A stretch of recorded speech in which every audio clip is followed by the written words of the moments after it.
Start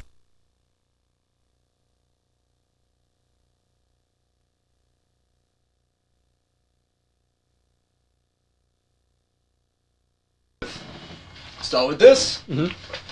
All right. Well, first,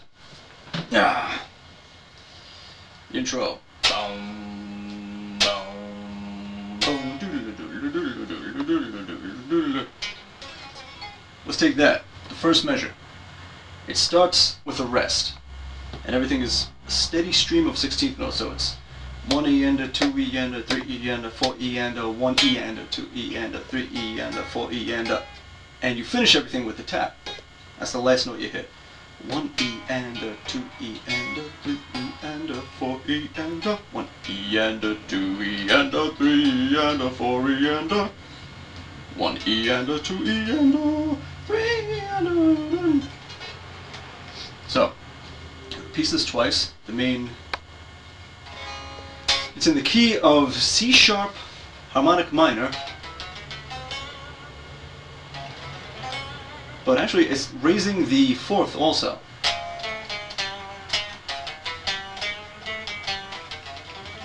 So would that be Hungarian minor? I think is the name, according to Toshi Aizeda.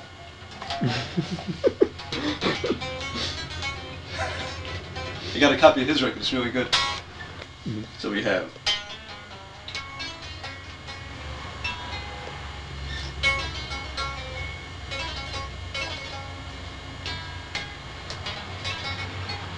always tap with the second finger, so this way you don't have to let go of the pick. You don't want to go, then grab the pick and continue. That doesn't work. So now this part, it goes up a D sharp minor 7 flat 5, and it arpeggiates it. And then it goes down, tap with your third finger, pull off onto your second finger. This gives you time to set up your fingers over here to continue going down. Then from there it goes down in harmonic minor.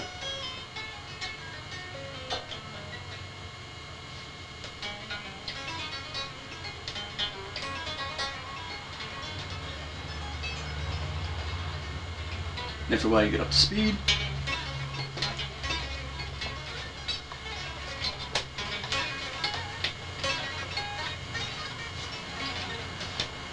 Next section. So right from here, it does, you're going to be hammering on octaves by tapping first the note, then the octave. From that octave you're going to pull off onto these two notes and hammer them on. The reason I do it this way is when I do it here, I find that certain stretches are a little uncomfortable that are going to be coming up. It's actually easier to get it this way. And the fact that we're using these upper strings, they're going to ring out and we need to mute them. So by having the hand up here, it allows you to anchor down whichever finger you're doing the riff with. Let's say it's this one. By having this one staying there, it also mutes these strings, so it keeps them clean.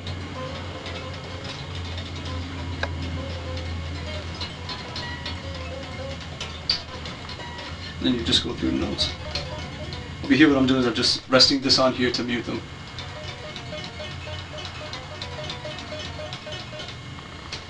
Then come back down, repeats over. So let's take a look at this again. Muting with this, hitting that note. Octaves.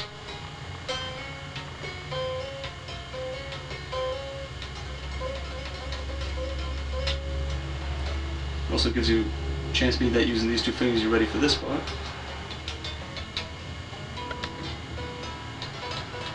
And this is a much easier stretch to get it this way and to mute these with that finger than would be like this. It would actually be cleaner the other way. You might have to rest this finger here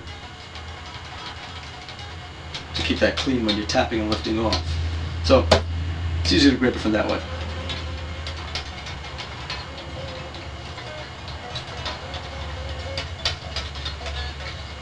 Boom, boom, boom, boom, boom, boom. Okay. Boom, boom, boom, boom, boom, boom, boom, boom. Goes through it, and it changes around a little bit. It expands on it. And this part is tricky. There's a lot of sliding mixed in. So that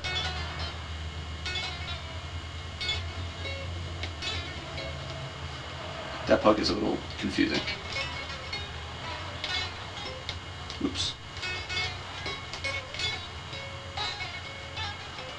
And those sections right there.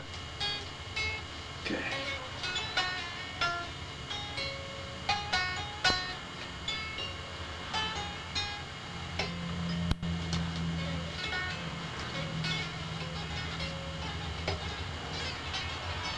Then it does a chromatic riffs descending down. Best way to get those is in groups of 6 notes on the string by tapping your third finger onto your second, onto these 4. So you have.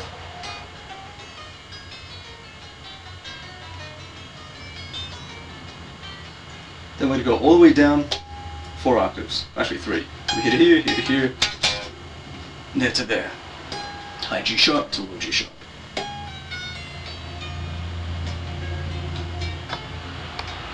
Going 6 notes at a time, it also helps you descend, otherwise you would be going, it would be staying in position, and then you would have to jump down, so it's better this way. And every time you finish the 6 notes, you move down, next string down 1, flat 5th.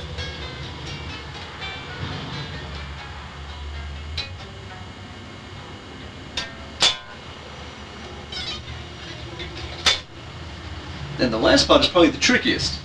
It's going, need that 12th fret.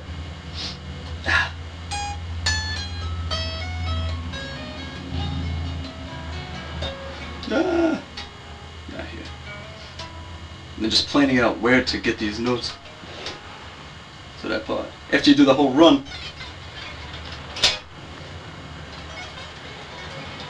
and you go down that thing. Where am I? And this last part gets a little confusing because you're hitting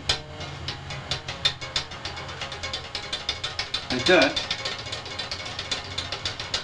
but then you have to switch notes, you have to switch octaves right there.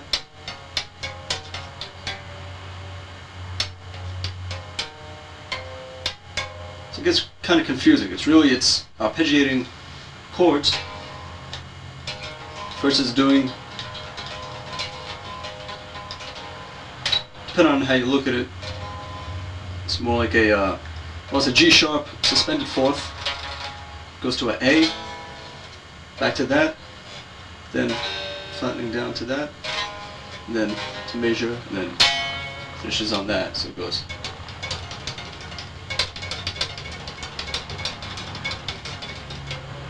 It gets very confusing. It's the kind of thing that you have to do it very slow, and it becomes more of a reflex where you're really not thinking about the note so much. Your just hand is going through the motion of what it has to hit. And it's fun. Cool.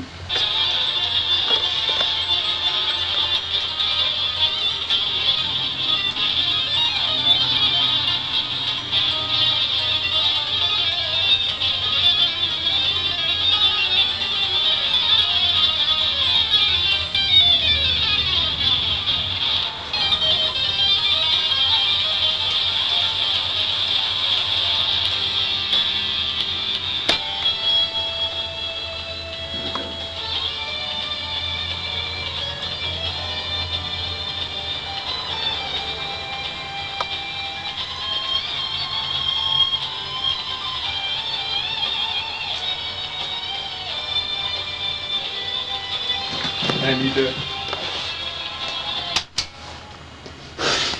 gotta bring that out. See, then these next riffs I forgot. I have them written down somewhere.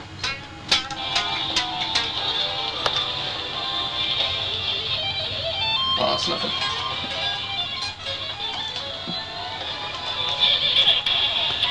Let's see. Here we go.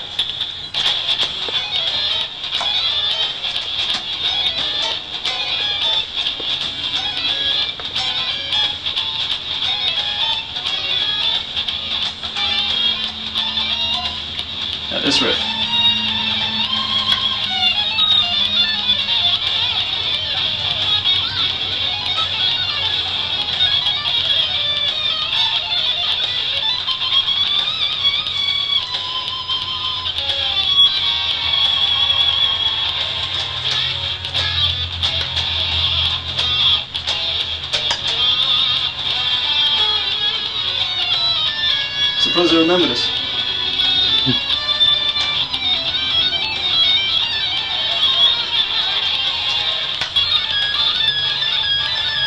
You got that.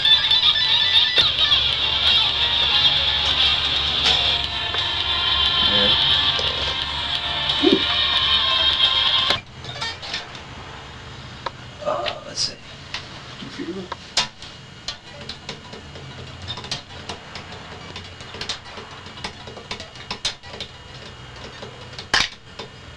You got that.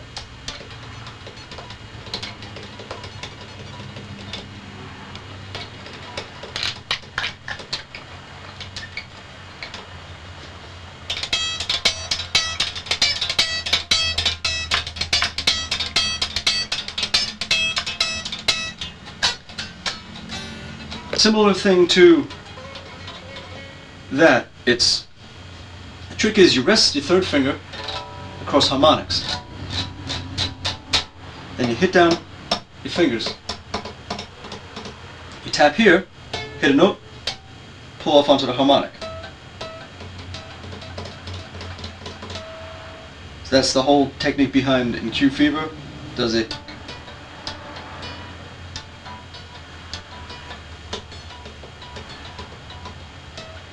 and just tapping and then pull off onto the harmonic and then hit those down.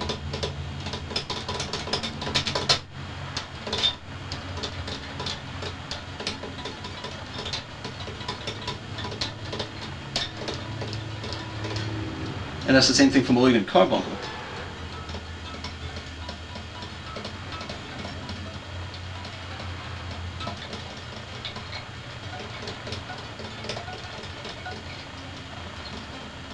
It does like that.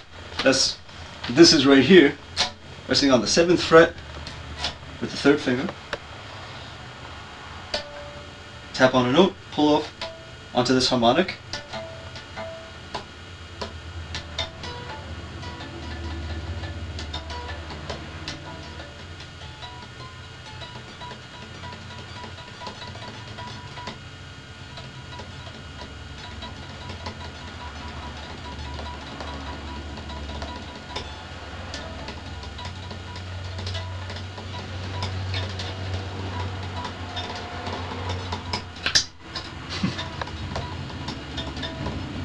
That's how that. But this one is a lot of picking and hitting with two fingers. Just think it.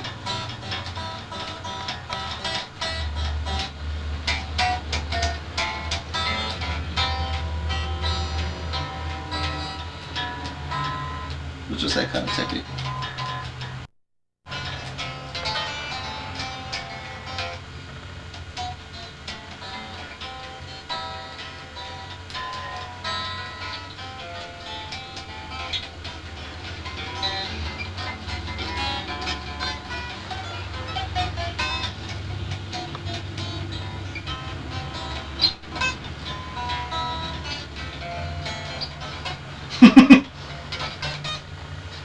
Where am I?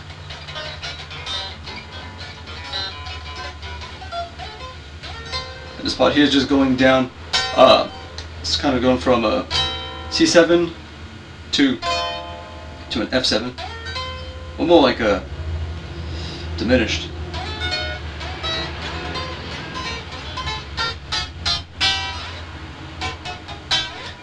So yeah.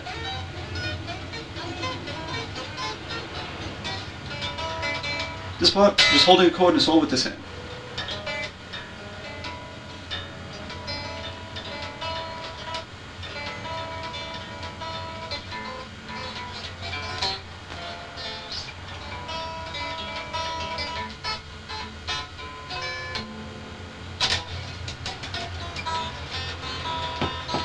And it doesn't work unless you tap your foot.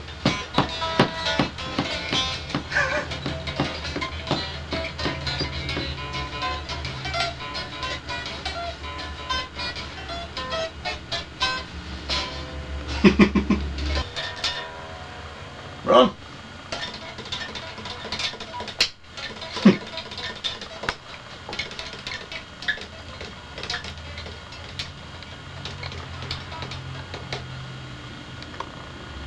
That's where the high notes.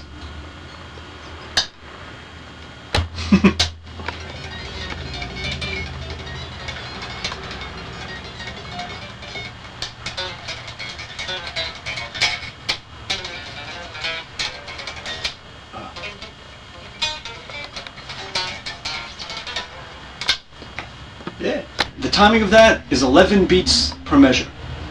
1, 2, 3, 4, 1, 2, 3, 4, 1, 2, 3, 1, 2, 3, 4, 1, 2, 3, 4, 1, 2, 3.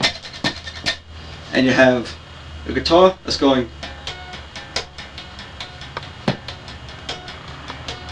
Yeah, accenting on 1, 2, 3, 4, 1, 2, 3, 4, 1, 2, 3, 1, 2, 3, 4, 1, 2, 3, 4, 1, 2, 3.